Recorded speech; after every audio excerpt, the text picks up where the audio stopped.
Decision ಬಂದಿದೀವಿ. ಅದ್ರ ಬಿಟ್ಟು ಬೇರೆ ಯಾವುದೇ ತರ ಇವಾಗ ಸ್ಪೆಕ್ಯುಲೇಟ್ ಮಾಡ್ತಿದ್ದಾರೆ, ಒಂದಷ್ಟು ಹರ್ಟ್ ಆಗೋ ತರ ಫಾಲ್ಸ್ ರೂಮರ್ಸ್ ಎಲ್ಲ ಸ್ಪ್ರೆಡ್ ಆಗ್ತಿರೋ ತರ ಯಾವುದೂ ಇಲ್ಲ.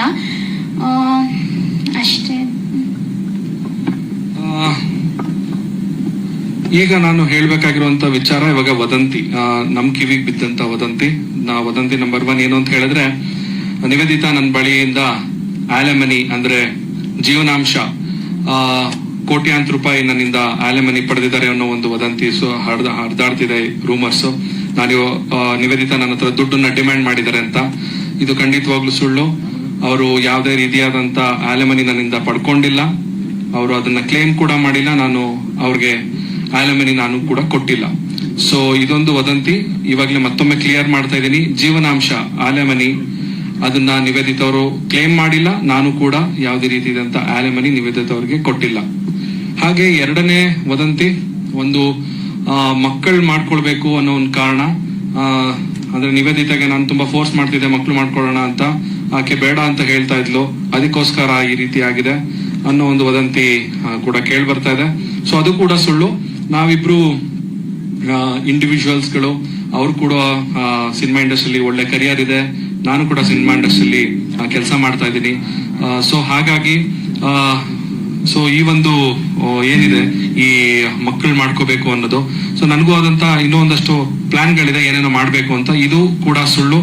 ಇದು ಏನ್ ವದಂತಿ ನೀವು ಎಲ್ಲರೂ ಕೇಳ್ತಾ ಇದ್ದೀರಾ, ಇದು ನಮ್ಮ ಒಂದು ವಿಚ್ಛೇದನಕ್ಕೆ ಕಾರಣ ಅಲ್ಲ. ಸೊ ಹಾಗೆ ನಿವೇದಿತಾ ಅವರು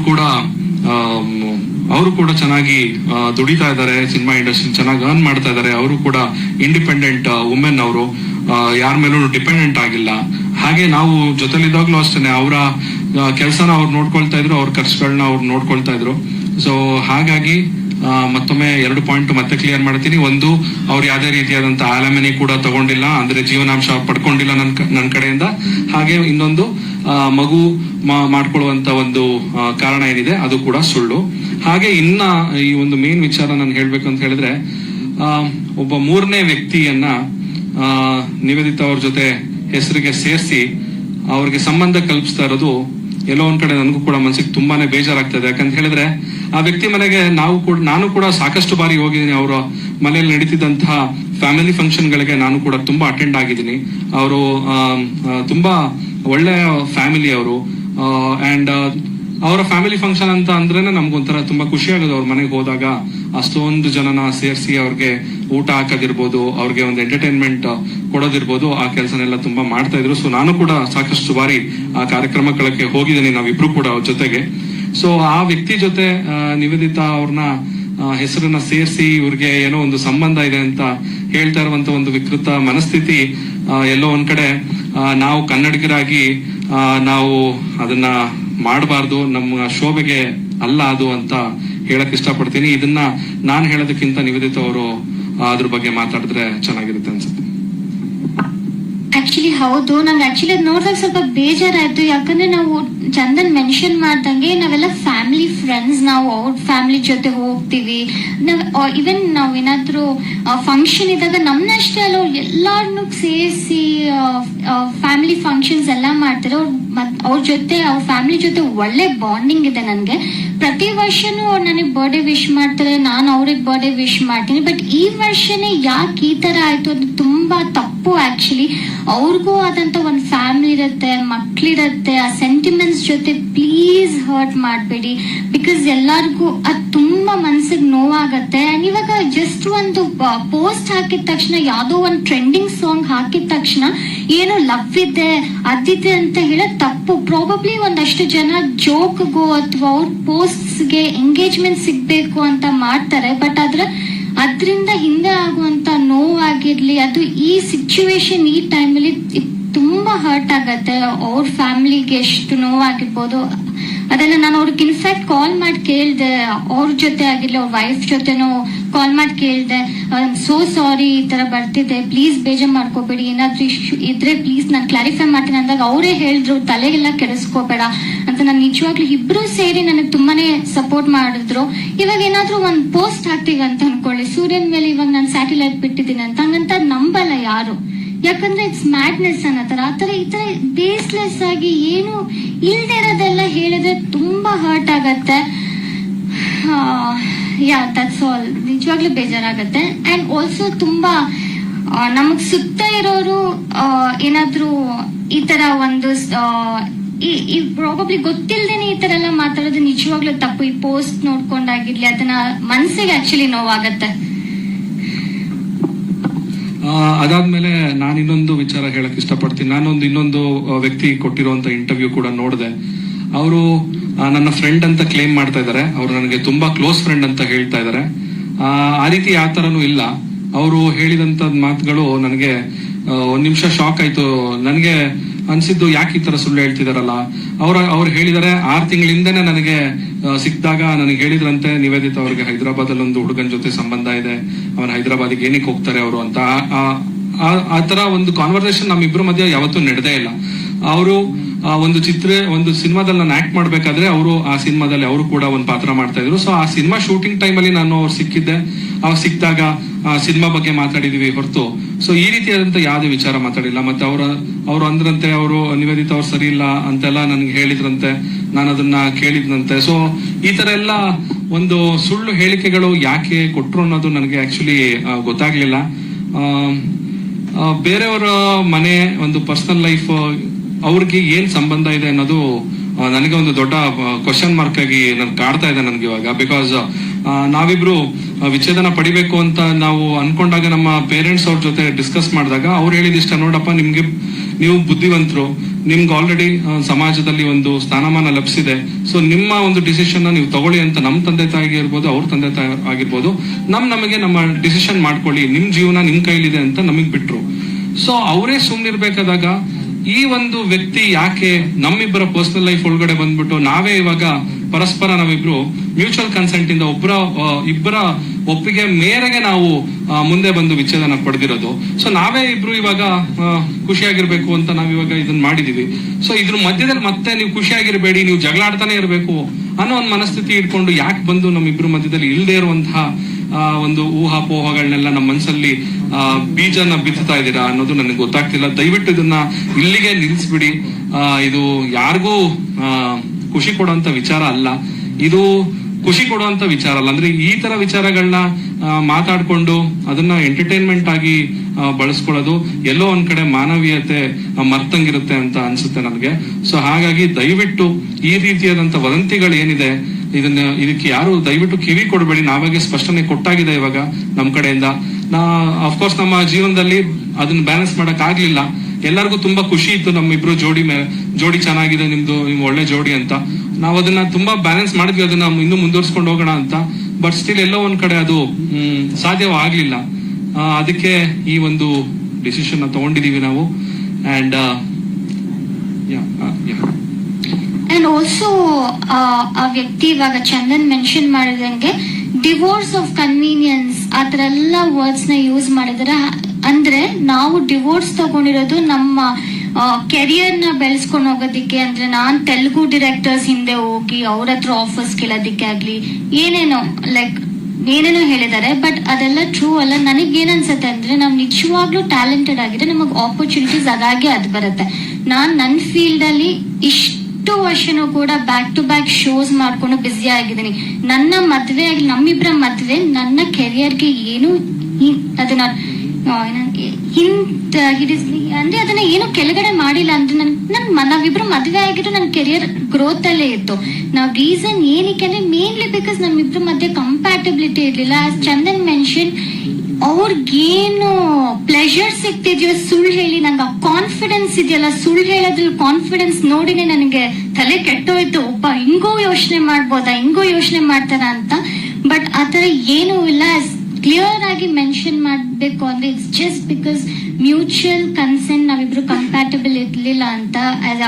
ಮಕ್ಳು ಬೇಡ ಅಥವಾ ಬೇರೆಯವ್ರ ಜೊತೆ ಏನೋ ಲಿಂಕ್ ಮಾಡಿ ಅವ್ರ ಜೊತೆ ಫಾರಿನ್ಗೆ ಹೋಗಿ ಅದೆಲ್ಲ ಸುಳ್ಳು. ಪ್ಲೀಸ್ ರಿಕ್ವೆಸ್ಟ್ ಮಾಡ್ತೀನಿ, ಹಂಬಲ್ ರಿಕ್ವೆಸ್ಟ್, ಈ ತರ ಯಾವ್ದು ರೂಮರ್ಸ್ ನ ಪ್ಲೀಸ್ ನಂಬೇಡಿ. ಇವಾಗ ನಾವಿಬ್ರೆ ಅದಕ್ಕೆ ಕ್ಲಾರಿಟಿ ಕೊಟ್ಟಿದ್ದೀವಿ. ಪ್ಲೀಸ್ ಪ್ಲೀಸ್ ಪ್ಲೀಸ್, ಯಾಕಂದ್ರೆ ಇದು ತುಂಬಾ ಸೆಂಟಿಮೆಂಟ್ಸ್ ಹರ್ಟ್ ಮಾಡುತ್ತೆ. ನಮ್ಮ ಫ್ಯಾಮಿಲಿ ಆಗಿರ್ಲಿ, ಫ್ಯಾಮಿಲೀಸು ಇದನ್ನ ನೋಡ್ತಿರ್ತಾರೆ. ಅವ್ರಿಗೂ ಹರ್ಟ್ ಆಗತ್ತೆ. So please. ಸೊ ಕೊನೆಯದಾಗಿ ನಾನು ಏನ್ ಹೇಳ್ತೀನಿ ಅಂತ ಹೇಳಿದ್ರೆ, ನಮಗೆ ಸಪೋರ್ಟ್ ಮಾಡಿದಂತ ಎಲ್ಲಾ ಮಾಧ್ಯಮದವರು, ಹಾಗೆ ನಮ್ಮ ಫ್ಯಾಮಿಲಿ, ನಮ್ಮ ಫ್ರೆಂಡ್ಸು, ಹಾಗೆ ನಮ್ಮ ಫ್ಯಾನ್ಸ್, ಇನ್ಸ್ಟಾಗ್ರಾಮ್ ಅಲ್ಲಿ ಸಾಕಷ್ಟು, ಹಾಗೆ ಇನ್ನೊಂದು ವಿಷಯನೂ ಕೂಡ ಆಡ್ ಮಾಡಬೇಕು. ಹಾಗೆ ನಾನೊಂದು ನನ್ನ ಒಂದು ವಿಡಿಯೋ, ನಾನು ತುಂಬಾ ಬೇಜಾರಾಗಿದ್ದೀನಿ, ಡಿಪ್ರೆಷನ್ ಅಲ್ಲಿ ಇದ್ದೀನಿ ಅನ್ನೋ ಒಂದು ವಿಡಿಯೋ ಹರಿದಾಡ್ತಿದೆ, ಚಂದನ್ ಅವರು ಡಿಪ್ರೆಷನ್ ಅಲ್ಲಿ ಇದ್ದಾರೆ ಅಂತ. ಸೊ ಅದೊಂದು ನಾನು ಕ್ಲಾರಿಟಿ ಕೊಡಬೇಕಾಗಿತ್ತು. ಆ ವಿಡಿಯೋ ಮಾಡಿರೋದು ನಾನು 2023 ಇಸ್ವಿಯಲ್ಲಿ 2023 29 ಆಗಸ್ಟ್ 2023 ಆ ವಿಡಿಯೋನ ನಾನು ನನ್ನ ಇನ್ಸ್ಟಾಗ್ರಾಮ್ ಅಲ್ಲಿ ರಿಲೀಸ್ ಮಾಡಿದ್ದೀನಿ. ಅದು ನನ್ನ ಇನ್ಸ್ಟಾಗ್ರಾಮ್ ಅಲ್ಲಿ ಇವತ್ತಿಗೂ ಇದೆ, ನೀವು ಬೇಕಾದ್ರೆ ನೋಡ್ಬೋದು ಫುಲ್ ವಿಡಿಯೋ. ಈ ವಿಡಿಯೋದಲ್ಲಿ ನಾನು ಏನೇ ಹೇಳಿದ್ದೀನಿ ಅಂದ್ರೆ, ನನ್ಗೆ ಏನ್ ಮಾಡ್ಬೇಕು ಗೊತ್ತಾಗ್ತಿಲ್ಲ, ನನ್ಗೆ ತುಂಬಾ ಬೇಜಾರಿತ್ತು, ಇವತ್ತು ನಾನು ಮುಂದೆ ಎಲ್ಲ ಹೇಳ್ಬೇಕು ಅಂತ ಅನ್ಕೊಂಡಿದೀನಿ, ಏನ್ ಮಾಡ್ಬೇಕು ಗೊತ್ತಾಗ್ತಿಲ್ಲ ಅಂತ ಹೇಳ್ತಾ ಲಾಸ್ಟಿಗೆ ಏನ್ ಹೇಳಿದೀನಿ, ನನ್ನ ಸೂತ್ರಧಾರಿ ಸಿನಿಮಾದ ಏನ್ ಮಾಡ್ಬೇಕು ಸಾಂಗ್ ರಿಲೀಸ್ ಆಗುತ್ತೆ, ದಯವಿಟ್ಟು ಹೋಗಿ ನೋಡಿ ಅಂತ ಕೊನೆಯಲ್ಲಿ ಹೇಳಿದೀನಿ. ಆ ಕೊನೆಯಲ್ಲಿ ಹೇಳಿರುವಂತ ವಿಷಯನ ಕಟ್ ಮಾಡ್ಬಿಟ್ಟು ಈ ಒಂದು ಸಿಚುಯೇಷನ್ಗೆ ಲಿಂಕ್ ಮಾಡಿ ಅದನ್ನ ಹರಿಬಿಟ್ಟಿದ್ದಾರೆ. ಇನ್ನೊಂದು ಸಂಗತಿ ಏನಂತ ಹೇಳಿದ್ರೆ, ನಗು ಬರುತ್ತೆ ನನಗೆ. ನನ್ನ ಪೇಜಲ್ಲಿ ಅದು ಬರೀ 1 ಲಕ್ಷ ವ್ಯೂಸ್ ಪಡೆದಿದೆ. ಅದೇ ಬೇರೆಯವ್ರು ಹಾಕಿರೋ ಒಂದು ವಿಡಿಯೋದಲ್ಲಿ 8 ಲಕ್ಷ ವ್ಯೂಸ್ ಪಡೆದಿದೆ. ಸೊ ಇದೇ ಒಂದು ಏನು ವೈಫಲ್ಯ ಅಂತ ಅನ್ಸುತ್ತೆ ಮೋಸ್ಟ್ಲಿ ಈಗಿನ ಒಂದು ಸಮಾಜದ ಈ ಸಾಮಾಜಿಕ ಜಾಲತಾಣದ ಒಂದು ವೈಫಲ್ಯ ಹಿಂಗಿದೆ. ಅಂದ್ರೆ ಕೆಟ್ಟ ಸುದ್ದಿಗಳು ಬೇಗ ಹರಡುತ್ತೆ, ಒಳ್ಳೆ ಸುದ್ದಿಗಳು ಎಷ್ಟು ಕಷ್ಟಪಟ್ಟರು ಅದು ಹರಡಲ್ಲ ಅನ್ನೋದು. ಸೊ ಈ ಒಂದು ವಿಷಯ ಕೂಡ ನಾನು ನಿಮ್ಗೆ ಸ್ಪಷ್ಟಪಡಿಸ್ಬೇಕಾಗಿತ್ತು. ಅಫ್ಕೋರ್ಸ್ ಆ ವಿಡಿಯೋದಲ್ಲಿ ನಾನು ತುಂಬಾ ಬೇಜಾರಾಗಿದ್ದೀನಿ. ಇವಾಗ ಬೇಜಾರಿಲ್ಲ ಅಂತಲ್ಲ, ಏನು ಕೂಡ ಮನ್ಸಲ್ಲಿ ಒಂದು ಬೇಜಾರಿದೆ. ಸ್ವಲ್ಪ ಸಮಯ ಕೂಡ ತಗೊಳ್ತೀನಿ ನಾನು ಇದರಿಂದ ಹೊರಬರ್ಬೇಕು ಅಂತ ಹೇಳಿದ್ರೆ ನಿಮ್ಮೆಲ್ಲರ ಒಂದು ಸಪೋರ್ಟ್ ನನಗೆ ಬೇಕು. ಮತ್ತೆ ಸದ್ಯದಲ್ಲೇ ನನ್ನ ಸಿನಿಮಾಗಳು ಕೂಡ ರಿಲೀಸ್ ಇದೆ, ಹೊಸ ಸಾಂಗ್ ಗಳು ಕೂಡ ಬಿಡ್ತೀವಿ. ನಿವೇದಿತ ಕೂಡ, ಅವರು ಕೂಡ ಹೊಸ ಪ್ರಾಜೆಕ್ಟ್ ಗಳನ್ನ ಮಾಡ್ತಾ ಇದ್ದಾರೆ. ಸೊ ನಿಮ್ಮೆಲ್ಲರ ಸಹಕಾರ ನಮ್ಮ ಮೇಲಿರ್ಲಿ. ಮತ್ತೊಮ್ಮೆ ನಾನು ಹೇಳ್ತೀನಿ, ಎಲ್ಲಾ ಮಾಧ್ಯಮದವ್ರಿಗೂ ಸಪೋರ್ಟ್ ಮಾಡಿದವ್ರಿಗೆ ತುಂಬಾ ಧನ್ಯವಾದಗಳು. ಎಲ್ಲೋ ಅಲ್ಲಿ ಇಲ್ಲಿ ಕೆಲವು ಯೂಟ್ಯೂಬ್ ಚಾನೆಲ್ಗಳು ಬೇಕು ಅಂತ ಈ ವದಂತಿ ಫ್ಯಾಕ್ಟರಿಗಳಾಗ್ಬಿಟ್ಟಿದ್ದಾರೆ. ಅವರು ವದಂತಿಗಳನ್ನ ಸೃಷ್ಟಿ ಮಾಡಿ ಹರಿಬಿಡದೆ ಅವ್ರ ಕೆಲಸಗಳಾಗೋಗ್ಬಿಟ್ಟಿದೆ. ಆ ತರದವರು ಈ ತರ ಒಂದು ಸಿಚುಯೇಷನ್ಗಳನ್ನ ಬಂಡವಾಳ ಮಾಡ್ಕೊಳ್ತಾ ಇದ್ದಾರೆ. ಇದು ಸಾಮಾನ್ಯ ಜನರಿಗೂ ಗೊತ್ತಾಗುತ್ತೆ, ಬಟ್ ಸ್ಟಿಲ್ ನಮ್ಮ ಕಡೆಯಿಂದ ನಾವು ಹೇಳೋದು ನಮ್ಮ ಒಂದು ಕರ್ತವ್ಯ ಆಗಿದೆ. ಸೊ ಮತ್ತೊಮ್ಮೆ ಎಲ್ಲಾ ಮಾಧ್ಯಮ ಮಿತ್ರರಿಗೂ, ನಮ್ಮ ಸ್ನೇಹಿತರಿಗೂ, ಫ್ಯಾಮಿಲಿಯವ್ರಿಗೂ, ಎಲ್ಲ ಫ್ರೆಂಡ್ಸ್, ಫ್ಯಾನ್ಸ್, ಇನ್ಸ್ಟಾಗ್ರಾಮ್ ಅಲ್ಲಿ ಯಾರು ಮೆಸೇಜ್ ಮಾಡಿದ್ರೆ ಎಲ್ಲರಿಗೂ ನನ್ನ ಕಡೆಯಿಂದ ಸಾಷ್ಟಾಂಗ ನಮಸ್ಕಾರಗಳು. Thank you so much.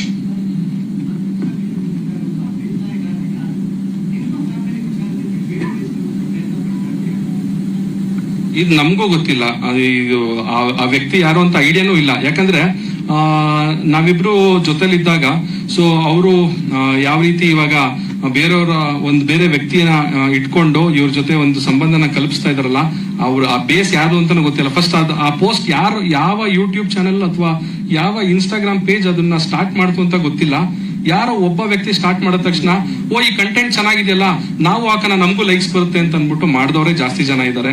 So ಇಲ್ಲಿ ನಾವಿಬ್ರು ಪರಸ್ಪರ ಮ್ಯೂಚುವಲ್ ಕನ್ಸೆಂಟ್ ಇಂದ ನಾವು ವಿಚ್ಛೇದನ ಪಡೆದಿರೋದು. ಎಲ್ಲೋ ಒಂದ್ ಕಡೆ ಅವ್ರಿಗೆ ಬೇಸರ ಆಗಿರ್ಬಹುದೇನೋ, ಅಯ್ಯೋ ಏನೂ ಸಿಕ್ಲಿಲ್ವಲ್ಲ ಇವರಿಂದ, ನಾವು ಕಂಟೆಂಟ್ ನ ತೆಗಿಯಕ್ಕೆ ಏನೂ ಸಿಕ್ಕಿಲ್ವನೋ ಅನ್ನೋ ಒಂದು ಕೆಟ್ಟ ಮನಸ್ಥಿತಿ ಇರುವಂತಹ ಕೆಲವು ಜನಗಳಿದ್ದಾರೆ. ದಯವಿಟ್ಟು ಅದನ್ನ ಮಾಡಬೇಡಿ. ಅದು ಮಾಡೋದ್ರಿಂದ ಸಮಾಜದಲ್ಲಿ ಒಂದು ಬ್ಯಾಲೆನ್ಸ್ ಇರೋದಿಲ್ಲ. ಅವರು ಸುಳ್ಳು ಸುದ್ದಿಗಳನ್ನ ಹರಡ್ಸೋದ್ರಿಂದ ಎಲ್ಲೋ ಒಂದ್ ಎರಡ್ ಸೆಕೆಂಡಿಗೆ ನೀವು ಸುದ್ದಿನ ಓದ್ಬೋದು ಅಷ್ಟೇ, ಅದರಿಂದ ಯಾರ ಮನ್ಸಿಗೂ ಖುಷಿ ಕೊಡೋದಿಲ್ಲ. ದಯವಿಟ್ಟು ನಾನು ಅಬ್ಸರ್ವ್ ಮಾಡ್ದಂಗೆ ಈ ತರ ಒಂದು ಪಬ್ಲಿಕ್ ಲೈಫ್ ಅಲ್ಲಿ ಇದ್ದಾಗ ಇದೆಲ್ಲ ಕಾಮನ್ ಆಗಿರುತ್ತೆ. ಯಾಕಂದ್ರೆ ಪ್ರತಿ ವರ್ಷ ಅದು ಬೆಂಗಳೂರು ಫ್ಯಾಮಿಲಿ ಕೋರ್ಟ್ ಅಲ್ಲಿ 8,000 ಡಿವೋರ್ಸ್ ಕೇಸ್ಗಳು ಫೈಲ್ ಆಗುತ್ತಂತೆ. ಅದರಲ್ಲಿ ಈ ರೀತಿ ಪಬ್ಲಿಕ್ ಫಿಗರ್ಸ್ ಆದವ್ರದ್ದು ಮಾತ್ರ ಸುದ್ದಿಗಳು ಈ ರೀತಿ ಬರುತ್ತೆ. ಸೊ ಅದೇನು ಮಾಡಕ್ಕಾಗಲ್ಲ, ಅದು ನಾವು ಪಡ್ಕೊಂಡು ಬಂದಿರೋದು. ಸೊ ಹಾಗಾಗಿ ನಾವು ಅದನ್ನ ಅನುಭವಿಸ್ಲೇಬೇಕು.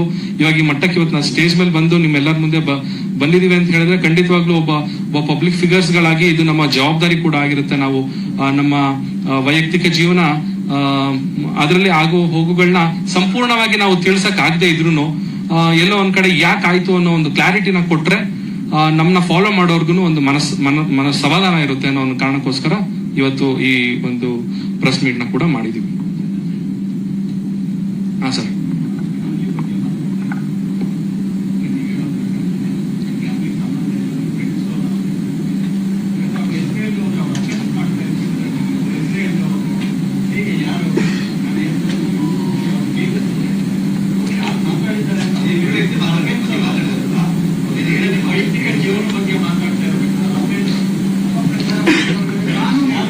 ಕಾನೂನು ಇದೆ, ಖಂಡಿತವಾಗ್ಲೂ ಇದೆ. ಆದ್ರೆ ಎಲ್ಲೋ ಒಂದ್ ಕಡೆ ಸರ್ ನಮ್ಗೆ ನಾನಿನ್ನೂ ಅಷ್ಟೊಂದು ಬೆಳೆದಿಲ್ಲ ಸರ್. ನಾನಿನ್ನು ಈಗ ನನ್ನ ದಾರಿ ಹುಡುಕೊಳ್ತಾ ಇದ್ದೀನಿ. ಈ ಒಂದು ಸಿನಿಮಾ ಇಂಡಸ್ಟ್ರಿಲಿ ಇನ್ನೂ ನನ್ನ ಜೀವನ ಕಟ್ಕೊಂತಾ ಇದ್ದೀನಿ. ಇಂಥ ಸಮಯದಲ್ಲಿ ನಾನು ಈ ತರದವ್ರ ಜೊತೆ ಎಲ್ಲ ಸೇರ್ಕೊಂಡು ಗುದ್ದಾಟ ನಡೆಸೋಷ್ಟು ಟೈಮು ಇಲ್ಲ, ದುಡ್ಡು ಇಲ್ಲ ನನ್ನ ಹತ್ರ. ನನ್ಗೆ ನನ್ನ ಜೀವನ ಕಟ್ಕೊಳ್ಳೋದ್ರಲ್ಲಿ ನಾನು ಬಿಸಿ ಇದ್ದೀನಿ. ಸೊ ಹಾಗಾಗಿ ಸತ್ಯ ಯಾವತ್ತಿದ್ರು ಒಂದಲ್ಲ ಒಂದ್ ದಿವಸ ಹೊರಗಡೆ ಬರ್ಲೇಬೇಕು. ಸೊ ಹಾಗಾಗಿ ಇವ್ರ ಮೇಲೆ ಗುದ್ದಾಟದಿಂದ ನಾನು ಏನು ಪ್ರೂವ್ ಮಾಡುವಂತದ್ದೇನಿಲ್ಲ. ನನ್ನ ಕೆಲಸ, ನಾನು ಮಾಡುವಂತ ಕೆಲಸ, ನಾನು ನಂಬಿರುವಂತ ಮ್ಯೂಸಿಕ್, ಅದ್ರ ಮೇಲೆ ನಾನು ಕಾನ್ಸಂಟ್ರೇಟ್ ಮಾಡ್ಕೊಂಡು ಹೋಗ್ತೀನಿ. ಅವರು ಇನ್ನೂ ತೀರಾ ಇದ್ರ ಮೇಲೂ ಅತಿರೇಕಕ್ಕೆ ಏನಾದ್ರು ತಗೊಂಡೋದ್ರೆ ಅವಾಗ ಖಂಡಿತವಾಗ್ಲೂ ನಾನು ಅದನ್ನ ಕಾನೂನಾತ್ಮಕವಾಗಿ ಮುಂದೆ ತಗೊಂಡು ಹೋಗ್ತೀನಿ. ಚಂದನ್ ಮೆನ್ಷನ್ ಮಾಡಿರೋ ಹಾಗೆ ಇವಾಗ ನಾವು ಕ್ಲಾರಿಟಿ ಕೊಟ್ಟಾಗಿದೆ. ಇನ್ಮೇಲೂ ಕೂಡ ಯಾರಾದ್ರೂ ಅದೇ ತರ ರೂಮರ್ಸ್ ಸ್ಪ್ರೆಡ್ ಮಾಡೋದಾಗ್ಲಿ, ತಪ್ಪು ಫಾಲ್ಸ್ ಇನ್ಫಾರ್ಮೇಶನ್ ಸ್ಪ್ರೆಡ್ ಮಾಡೋದು ಆ ಥರ ಏನಾದ್ರು ಮಾಡಿ ಡೆಫಿನೆಟ್ಲಿ ನಾನು ಲೀಗಲ್ ಆಕ್ಷನ್ ತಗೊಂಡು ಡಿಫಮೇಷನ್ ಕೇಸ್ನ ಅವ್ರ ಮೇಲೆ ಹಾಕ್ತೀನಿ.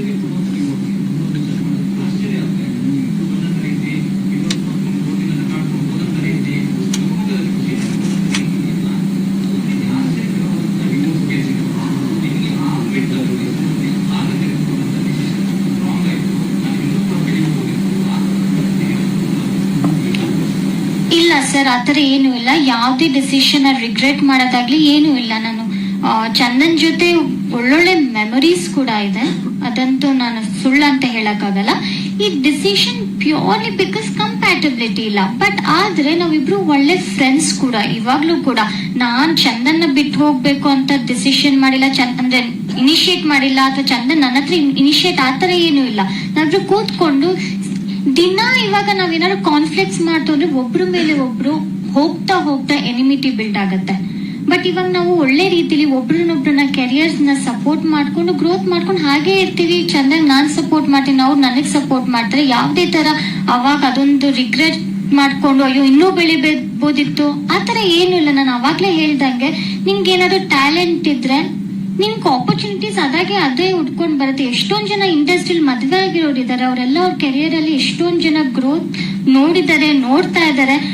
ಮದ್ವೆ ಆಗಿದ್ದು ಬಿಡೋದು ಬಿಟ್ಟನೆ ಸಿಂಗಲ್ ಆಗಿದ್ರೇನೆ ಕೆರಿಯರ್ ಗ್ರೋತ್, ಅದೆಲ್ಲ ನಾನು ಅದನ್ನ ನಂಬಲ್ಲ. ಸೊ ನಾವಿಬ್ರು ಏನ್ ಡಿಸಿಷನ್ ತಗೊಂಡಿದೀವಿ ಅದ್ಮೇಲೆ ಯಾವ್ದು ಆ ಡಿಸಿಷನ್ ಅವತ್ತಾಗಿದ್ದು ಏನು ರಿಗ್ರೆಟ್ ಇಲ್ಲ. ಇದು ಕೂಡ ಏನು ರಿಗ್ರೆಟ್ ಮಾಡ್ತಿಲ್ಲ. ಏನೋ ಪ್ರಾಬಬ್ಲಿ ಏನೋ ಒಬ್ರಿಗೊಬ್ರು ಜಗಳ ಮಾಡ್ಕೊಂಡು ಹೋಗಿದ್ದ ಇದ್ರೆ ಆತರ ಏನೂ ಆಗಿಲ್ಲ. ಅದಕ್ಕೆ ನೀವು ಅಂತಿದ್ದೀರ ನಂಗೆ ಹೆಂಗೆ ನೀವು ಖುಷಿಯಾಗಿ ಹೋದ್ರಿ ಅಂದ್ರೆ ಯಾಕಂದ್ರೆ ನಾವು ಅಷ್ಟು ಅಂಡರ್ಸ್ಟ್ಯಾಂಡಿಂಗ್ ಬಂದಿದೆ, ನಾವು ಅಷ್ಟು ಮೆಚೂರ್ ಆಗಿ ಡಿಸಿಷನ್ ತಗೊಂಡಿದ್ದೀವಿ. ಪ್ರಾಬಬ್ಲಿ ಅದಕ್ಕೇನೆ ನಾವು ಹಾಗೆ ಇದು ಹೋಗಿರ್ಬೋದು. ಹ್ಮ್ ಹ್ಮ್ ಹ್ಮ್ ಹ್ಮ್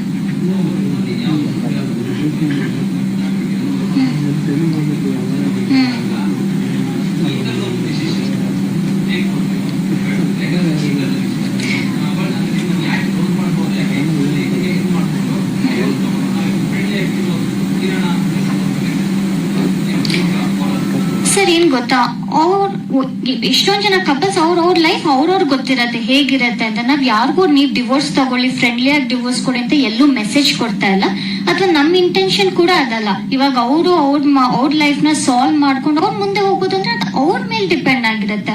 ಅವ್ರ ಲೈಫ್ ನ ಹೇಗ್ ತಗೊಂಡ್ ಹೋಗ್ತಾರೆ ಅದು ಅವ್ರ ಇಂಡಿವಿಜುವಲ್ ಥಿಂಕಿಂಗ್. Just compatibility. ಇವಾಗ ಚಂದನ್ ಕಾಫಿ ಇಷ್ಟ, ನನಗ್ ಟೀ ಇಷ್ಟ, ನಾವಿಬ್ರು ಕಾಫಿನೇ ಕುಡಿ ಅಂತ ಅವ್ರು ನನಗ್ ಫೋರ್ಸ್ ಮಾಡಕ್ ಆಗಲ್ಲ. ಯಾಕಂದ್ರೆ ಅವ್ರು ನೀನ್ ಟೀನೇ ಕುಡಿ ಅಂತ ನಾನು ಅವ್ರಿಗೆ ಫೋರ್ಸ್ ಮಾಡಕ್ಕಾಗಲ್ಲ. ಆತರ ಫೋರ್ಸ್ ಮಾಡಿ ಏನಾದ್ರು ಮಾಡಿದ್ರೆ ಮನ್ಸಿಗೆ ಬೇಜಾರಾಗಿರತ್ತೆ, ಮೆಂಟಲ್ ಹೆಲ್ತ್ ಬೇಜಾರಾಗತ್ತೆ. ಬಟ್ ಅದೇ ನಾವ್ ಇಂಡಿವಿಜುವಲ್ ಆಗಿ ನಮ್ಮ ಥಿಂಕಿಂಗ್ ಆಗ್ಲಿ ಯೋಚನೆ ಮಾಡಕ್ ಬಿಟ್ರೆ ನಮಗೂ ಮನ್ಸಿಗೆ ಖುಷಿ ಅನ್ನೋದೊಂದಿರತ್ತೆ. ನಾನು ಏನಕ್ಕೆ ಕಾಫಿ ಟೀ ಎಕ್ಸಾಂಪಲ್ ಅಂದ್ರೆ ಸುಮ್ನೆ ಎಕ್ಸಾಂಪಲ್ ಕೊಡ್ತಿರೋದು ನಮ್ಮ ಲೈಫ್. ಅದೇ ಕಾಫಿ ಟೀ ಅವ್ರ ಹೇಳಿದ್ರು. ಇನ್ನೊಂದ್ ಹೇಳ್ತೀನಿ ಅಂದ್ರೆ ಇನ್ಕಂಪ್ಯಾಟಬಿಲಿಟಿ ಅಂದ್ರೆ ಹೊಂದಾಣಿಕೆ ಆಗದೆ ಇರೋದು ಅಂತ ಹೇಳಿದ್ರೆ, ಇವಾಗ ನನಗೆ ಬೆಳಗ್ಗೆ ನಾನು ಬೇಗ ಎಚ್ಚರ ಆಗೋದು ನನ್ನ ಒಂದು ಜೀವನ ಶೈಲಿ. ನಾನು ಬೆಳಗ್ಗೆ ಬೇಗ ಎದ್ದೇಳ್ತೀನಿ, ಅರ್ಲಿ ಮಲ್ಕೊಳ್ತೀನಿ. ಸೊ ಇವರು ಲೇಟ್ ಆಗಿ ಮಲ್ಕೊಳ್ತಾರೆ ಮತ್ತೆ ಲೇಟ್ ಆಗಿ ಹೇಳ್ತಾರೆ. ಸೊ ಈ ರೀತಿಯಾದಂತ ಫಸ್ಟ್ ಇಲ್ಲಿಂದಾನೇ ಶುರುವಾಯ್ತು. ಸೊ ಇವಾಗ ಈ ತರ ಏನಾದಾಗ ನಮ್ಮಿಬ್ರಿಗೆ ಒಬ್ರಿಗೊಬ್ರು ಟೈಮೇ ಕೊಡಕ್ ಆಗ್ತಾ ಇರ್ಲಿಲ್ಲ. ಶೀಸ್ ಅ ನೈಟ್ ಪರ್ಸನ್, ನಾನು ಮಾರ್ನಿಂಗ್ ಪರ್ಸನ್. ಸೊ ಇಲ್ಲಿಂದ ಸ್ಟಾರ್ಟ್ ಆಗಿ ಹಲವಾರು ವಿಚಾರಕ್ಕೆ ನಾನು ಅವಾಗಲೇ ಫಸ್ಟಿಗೆ ನಾನು ಮೊದಲಿಗೆ ಹೇಳ್ದಂಗೆ ಇಬ್ಬರ ಒಂದು ಜೀವನ ಮತ್ತು ಜೀವನ ಶೈಲಿ, ನಾವು ಜೀವನನ ಅರ್ಥ ಮಾಡ್ಕೊಂಡಿರುವಂತಹ ವ್ಯಾಖ್ಯಾನ ಬೇರೆ ಬೇರೆ ಇತ್ತು. ಸೊ ಹಾಗಾಗಿ ಅದಕ್ಕೆ ರೆಸ್ಪೆಕ್ಟ್ ಮಾಡಿ ಇವತ್ತು ಈ ಒಂದು ಡಿಸಿಷನ್ಗೆ ಬಂದಿರೋದು. ಮತ್ತೆ ಅದನ್ನೇ ಮತ್ತೆ ಇನ್ನೊಂದ್ಸಲ ಮತ್ತೆ ರಿಪೀಟ್ ಮಾಡ್ಬೇಕಾಗತ್ತೆ ಇನ್ನೇನೇ ಕ್ವಶನ್ಸ್ ಬಂದ್ರು. ಸೊ ದಯವಿಟ್ಟು ಇವಾಗ ನಾವು ಆಲ್ರೆಡಿ ಅದ್ ಮುಗ್ದು ಹೋಗಿದೆ. ಇವಾಗ ಡಿವೋರ್ಸ್ ಆಲ್ರೆಡಿ ಸಿಕ್ಕಿದೆ. ನಿಮ್ ಮುಂದೆ ನಾವು ಕ್ಲಾರಿಟಿ ಕೊಡ್ಬೇಕಾಗಿತ್ತು. ಇದನ್ನ ನಾವು ನಮ್ಮ ಬಾಯಿಂದನೇ ನಮ್ಮ ಒಂದು ಈ ಪ್ರೆಸ್ ಮೀಟ್ ಮುಖಾಂತರನೇ ತಿಳಿಸ್ಬೇಕಾಗಿತ್ತು. ಅದಕ್ಕೋಸ್ಕರ ಇವತ್ತು ಈ ಪ್ರೆಸ್ ಮೀಟಿಗೆ ಬಂದಿದ್ದೀವಿ.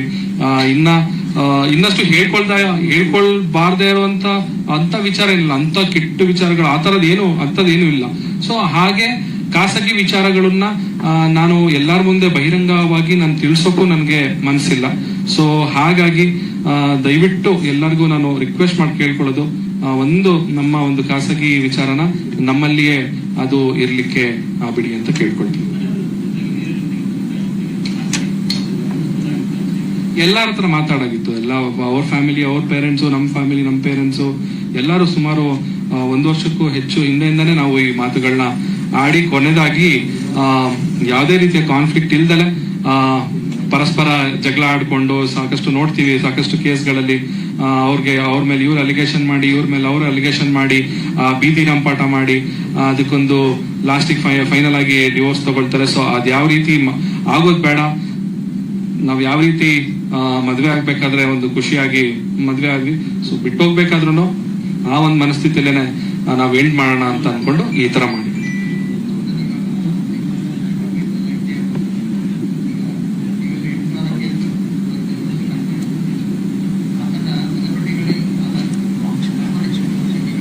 ಸರ್ ಇಲ್ಲ, ಸೆಲೆಬ್ರಿಟಿ ಸಾಮಾನ್ಯ ಜನ ಅಂತ ನಾನು ಒಪ್ಪೋದೇ ಇಲ್ಲ ಸರ್.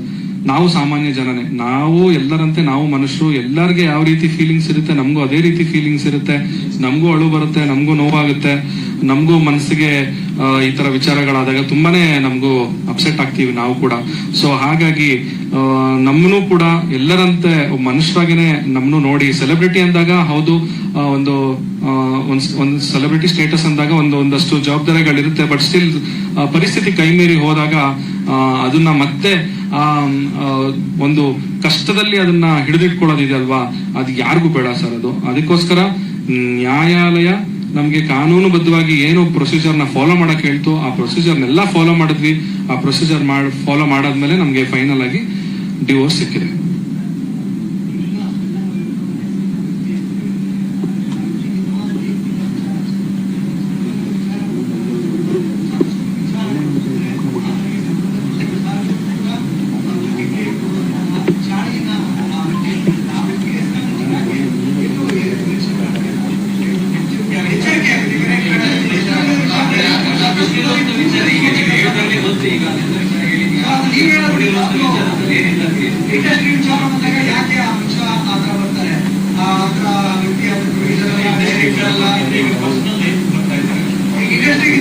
ವೈಯಕ್ತಿಕವಾಗಿ ಟಾರ್ಗೆಟ್ ಮಾಡ್ತಿದ್ದಾರೆ. ಇವತ್ತು ನೀವು ನಾಳೆ ಇನ್ನೊಬ್ರು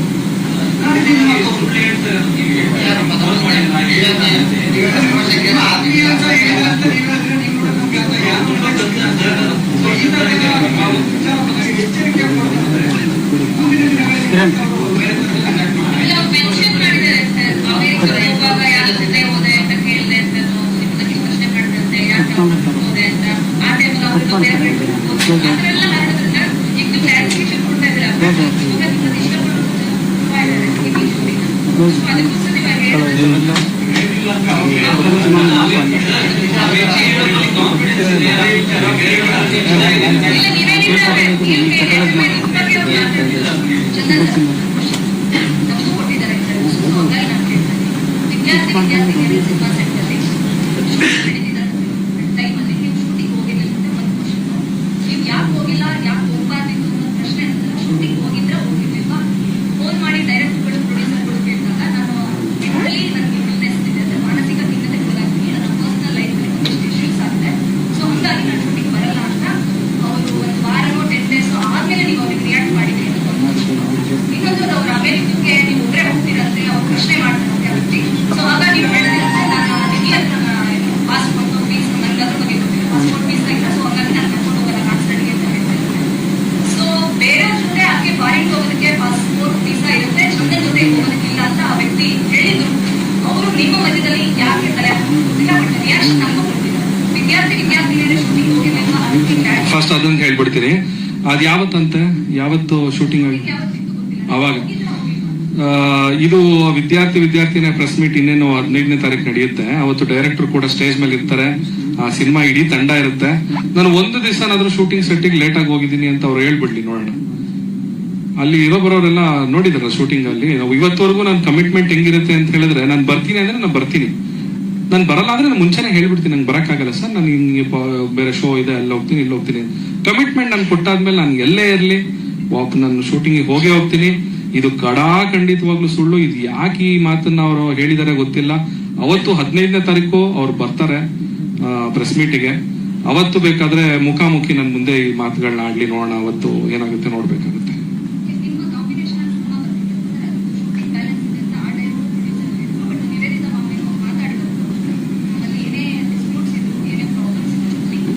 ಮಾಡ್ಕೊಡ್ತೀವಿ ಖಂಡಿತವಾಗ್ಲೂ. ಇನ್ನೊಂದು ನಂದು 1.5 ಡೇ ಮಾತ್ರ ಬ್ಯಾಲೆನ್ಸ್ ಇದೆ. ಇವ್ರದ್ದು ರೆಗ್ಯುಲರ್ ಅವ್ರದ್ದು ಶೂಟಿಂಗ್ ಶೆಡ್ಯೂಲ್ ಇದೆ. ಅದೇನು 1.5 ಡೇ ನಂದು ಶೂಟಿಂಗ್ ಇದೆ, ನಂದು ಮತ್ತೆ ನಿವೇದಿತ ಅವ್ರ ಕಾಂಬಿನೇಷನ್. ನಾನು ಹೋಗಿ ಖಂಡಿತವಾಗ್ಲೂ ಶೂಟಿಂಗ್ ನ ಕಂಪ್ಲೀಟ್ ಮಾಡ್ಕೊಡ್ತೀನಿ. ಬರೀ ಶೂಟಿಂಗ್ ಕಂಪ್ಲೀಟ್ ಮಾಡ್ಕೊಡೋದಷ್ಟೇ ಅಲ್ಲ, ಆ ಸಿನಿಮಾ ಪ್ರಮೋಷನ್ ಆಕ್ಟಿವಿಟೀಸ್ ಅಲ್ಲಿ ಕೂಡ ನಾವು ಭಾಗಿಯಾಗಿರ್ತೀನಿ. ಹೌದು, ಬಿಕಾಸ್ ನಾವು ಕಮಿಟ್ಮೆಂಟ್ ಕೊಟ್ಟಿದ್ದೀವಿ. ವರ್ಕ್ ಕಮಿಟ್ಮೆಂಟ್ಸ್ ಅಂತ ಬಂದಾಗ ನಾವು ನಾ ಹೇಳ್ದಂಗೆ ನಮ್ಮಿಬ್ರ ಮಧ್ಯೆ ಡಿಸ್ಪ್ಯೂಟ್ಸೇ ಇಲ್ಲ. ಆತರ ವರ್ಕ್ ಮತ್ತೆ ನಿನ್ ಕೆಲ್ಸಕ್ ನಾನ್ ಬರಲ್ಲ, ನನ್ ಕೆಲ್ಸಕ್ ನೀನ್ ಬರ್ಬೇಡ ಅಂತೆಲ್ಲ ಆತರ ಎಲ್ಲ ಇಲ್ಲ. ಚಂದನ್ ಏನೇ ಇದ್ರು ಕೂಡ ನಾನು ಸಪೋರ್ಟ್ ಮಾಡ್ತೀನಿ, ಹಾಗೆ ಅವರು ಕೂಡ ನನ್ಗೆ ಸಪೋರ್ಟ್ ಮಾಡ್ತಾರೆ. ನಮ್ಮಿಬ್ರು ಮೂವಿನ ನಾವು ಹೇಗೆ ಕಮಿಟ್ಮೆಂಟ್ ಕೊಟ್ಟಿದೀವಿ ಅದನ್ನ ಕಂಪ್ಲೀಟ್ ಮಾಡಿ ಅದ್ರ ಪ್ರಮೋಷನ್ ಆಕ್ಟಿವಿಟೀಸ್ ಅಲ್ಲೂ ಕೂಡ ಇನ್ವಾಲ್ವ್ ಆಗ್ತೀವಿ. ಇನ್ನೊಂದು ಕೇಳಿದ್ರಿ ನೀವು ಅಮೆರಿಕಾಗೆ ಏನಕ್ಕೆ ಕರ್ಕೊಂಡೋಗಿಲ್ಲ ಅಂತ. ಅವಾಗ ಶೂಟಿಂಗ್ ಅಂದ್ರೆ ಅವ್ರು ಹೇಳಿರೋದು ಅಮೆರಿಕಾಗೆ ಅವ್ರು ಮೋಸ್ಟ್ಲಿ ಕೇಳಿದ್ರು ಅನ್ಸುತ್ತೆ ನನಗೆ, ನೀವು ಎಲ್ಲೋ ರೀಸೆಂಟ್ ಆಗಿ ಎಲ್ಲೋ ಹೋಗಿ ಬಂದ್ರಲ್ಲ USA ಗೆ ಅಂತ ಕೇಳಿದ್ರು. ಅವಾಗ ನಾನು ಹೇಳ್ದೆ ಹೌದು, ನಾನು USA ಟೂರ್ ಮಾಡ್ಕೊಂಡು ಬಂದೆ, ನನ್ನ ಶೋಗಳಿತ್ತು 8 ಶೋಗಳಿತ್ತು, ನಾನು ಮುಗಿಸ್ಕೊಂಡು ಬಂದೆ ಅಂತ ಹೇಳ್ದೆ. ನಿವೇದಿತ ಅವರು ಅಂತ ಕೇಳಿದ್ರು. ಇಲ್ಲ ಸರ್, ಅವ್ರದ್ದು US ವೀಸಾ ಇರ್ಲಿಲ್ಲ, US ಹೋಗಕ್ಕೆ ಸಪರೇಟ್ ವೀಸಾ ಬರುತ್ತೆ, ಅದು ಅವ್ರಿಗೆ ಗೊತ್ತಿರ್ಬೋದು. ಅದೇ ಅಂದ್ರೆ ಪಾಪ ಅವ್ರಿಗೆ ಟ್ರಾವೆಲಿಂಗ್ ಮಾಡಿ ಅಭ್ಯಾಸ ಇರಲ್ಲ, ಅವ್ರಿಗೆ ಅದ್ರ ಬಗ್ಗೆ ಏನಂತ ಗೊತ್ತಿರಲ್ಲ. US ವೀಸಾ ಸಿಗ್ಬೇಕು ಅಂದ್ರೆ ಆಕ್ಚುಲಿ ನಿಜವಾಗ್ಲೂ ಕಷ್ಟ ಇದೆ. ಇವಾಗ ನನ್ನ ಹತ್ರ ಇದೆ. ಹಾಗೆ US ವೀಸಾ ಸಿಕ್ಕಾದ್ಮೇಲೆ ನಾನು ಚಂದನ್ ಕೂಡ US ಗೆ ಹೋಗಿ ಬಂದಿದ್ದೀವಿ. ಸೊ ಆ ಟೈಮ್ ಅಲ್ಲಿ ವೀಸಾ ಇರ್ಲಿಲ್ಲ ಕಾರಣ ಸೊ ಇವ್ರನ್ನ ಕರ್ಕೊಂಡು ಹೋಗಕ್ ಆಗಿರ್ಲಿಲ್ಲ. ಆಮೇಲೆ ಸೋಲೋ ಟ್ರಿಪ್ ಅಂತ ಬಂದ್ರೆ ಏನಕ್ಕೆ ಸೋಲೋ ಟ್ರಿಪ್ ಹೋಗ್ತಾರೆ ಅಂದ್ರೆ ಅದನ್ನ ಎಕ್ಸ್ಪ್ಲೋರ್ ಮಾಡೋದಕ್ಕೆ. ಅದು ಎಷ್ಟೊಂದ್ ಜನ ಹೋಗ್ತಾರೆ. ಟ್ರಿಪ್ ಹೋಗಿದ ತಕ್ಷಣ ಅಂತ ಯಾರ ಜೊತೆನೂ ಹೋಗಿದ್ದೀನಿ ಅದೆಲ್ಲ ಸುಳ್ಳು. ಯಾಕಂದ್ರೆ ನಮ್ ಕನ್ನಡಿಗರು ಇಲ್ಲಷ್ಟೇ ಅಲ್ಲ, ಪ್ರತಿ ವರ್ಲ್ಡ್ ಅಲ್ಲೂ ಇದಾರೆ, ಪ್ರತಿ ಕಡೆನೂ ಅಲ್ಲಿ ಹೋದಾಗ್ಲೂ ಕೂಡ ಸಿಗ್ತಾರೆ, ಫೋಟೋಸ್ ತಗೊಳ್ತಾರೆ, ಸೆಲ್ಫಿ ತಗೊಳ್ತಾರೆ. ಈ ತರ ಒಂದ್ ಸುಳ್ಳು ಸುದ್ದಿ ಎಷ್ಟು ಬೇಗ ಹರಡಿದೆ ಅಂದ್ರೆ ಯಾರ ಜೊತೆ ಏನಾದ್ರು ಹೋಗಿದ್ರೆ ಕೂಡ ಅದು ಕೂಡ ಅವಾಗ್ಲೇ ಹರಡ್ಬೇಕು. ಸೊ ಇದೆಲ್ಲ ಸುಳ್ಳು. ಅವ್ರು ಕರೆಕ್ಟ್ ಹೇಳ್ದಂಗೆ ತುಂಬಾ ಕಾನ್ಫಿಡೆನ್ಸ್ ಅಲ್ಲಿ ಹೇಳಿದ್ದಾರೆ. ಇಲ್ಲ, ಅವರು ಇವತ್ತವರೆಗೂ ನನಗೆ ಫೋನ್ ಏನ್ ಮಾಡಿಲ್ಲ. ನೆನ್ನೆ ಒಂದು ಮೆಸೇಜ್ ಕಳಿಸಿದಾರೆ ಅಷ್ಟೇ, ನಂಗೆ ವಾಟ್ಸ್ಆಪ್ ಅಲ್ಲಿ ಬೇಕಾದ್ರೆ ತೋರಿಸ್ತೀನಿ. ಮೆನ್ಸ್ ರೈಟ್ಸ್ ಅಂದ್ರೆ ಪುರುಷರ ರೈಟ್ಸ್ ಏನದು, ಪುರುಷರ ರೈಟ್ಸ್ ಅಂತ ಅಂದ್ಬಿಟ್ಟು ಕಳಿಸಿದ್ದಾರೆ. ಹಕ್ಕು, ಪುರುಷರ ಹಕ್ಕು ನೋಡಿ ನೀವು ಚಲಾಯಿಸಬಹುದು ಇವಾಗ ಅಂತ. ಅಂದ್ರೆ ಅವ್ರಿಗೆ ಸುಮ್ಮನಿರಕ್ ಆಗ್ತಾನೆ ಇಲ್ಲ ಅವ್ರಿಗೆ. ನಾವಾಗೆ ಹೇಳ್ತಾ ಇದೀವಿ, ನಾವು ಮ್ಯೂಚುವಲ್ ಆಗಿ ಅಂಡರ್ಸ್ಟ್ಯಾಂಡಿಂಗ್ ಬಂದು ನಾವು ಬೇಡ ಅಂತ ದೂರ ಹೋಗ್ತಾ ಇದೀವಿ.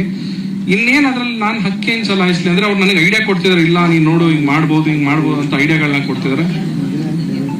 ಇಲ್ಲ ಸರ್, ಇವಾಗ ನಾನು ಹೇಳ್ದಂಗೆ ಸರ್ ಇಲ್ಲಿವರೆಗೂ ಒಂದು ತಡ್ಕೊಂಡಿದೀವಿ ಸರ್, ಇಲ್ಲಿವರೆಗೂ ಸಾಕು. ಇಲ್ಲಿವರೆಗೂ ಏನೇನಾಯ್ತು ಅಲ್ಲಿಗೆ ಮುಗಿಸ್ಬಿಡಿ. ಇನ್ನು ಮುಂದೆ ಮತ್ತೆ ಅದನ್ನೇ ನೀವು ಮಾಡ್ತು ಅಂತ ಹೇಳಿದ್ರೆ ನಾವು ಕಾನೂನಾತ್ಮಕವಾಗಿ ನಾವು ಡಿಫಾರ್ಮೇಶನ್ ಕೇಸ್ನ ನಾವು ಮೊರೆ ಹೋಗ್ಲೇಬೇಕಾಗುತ್ತೆ.